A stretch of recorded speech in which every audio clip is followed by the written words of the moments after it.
আমাদের আব্বা আম্মা আছে, বিবি বাচ্চা আছে। আমরা যত আশা করি না কেন, আমরা যেহেতু চাকরি করি, চাকরির আশায় আমাদের আসতে হয়।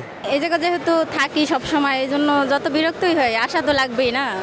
সবচেয়ে বেশি মিস করতেছি আম্মাকে, আমার মাকে।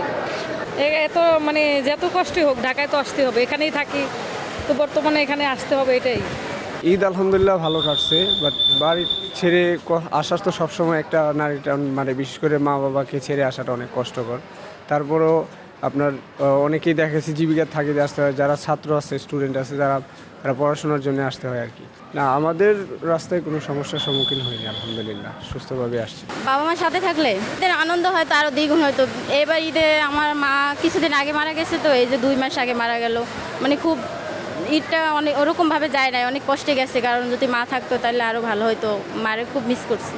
বাড়ি ফেরা হবে, হ্যাঁ, কিন্তু ওরকম আনন্দে আর ফেরা হবে না হয়তো কখনোই। আমাদের আব্বা আম্মা আছে, বিবি বাচ্চা আছে। এই জন্য আমরা যত আশা করি না কেন, আমরা যেহেতু চাকরি করি, চাকরির আশায় আমাদের আসতে হয়। ওই আশা করলে তো আমাদের চাকরি বাকরি হবে না। এই জন্য আমাদের সব মিলিয়ে এটা দেখতে হবে। ভালো কাটালাম, এই সময় মিস করছি আর কি। সমস্যা নেই, তো এই ট্রেন না ওই 1 ঘন্টা লেট হয়েছে, তাই তাছাড়া কিছু না। একবারে হাসি খুশি আইছি আমি।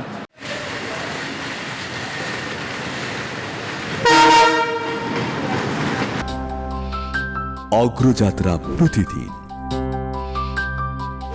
নির্ভীক প্রত্যয়ে উজ্জীবিত।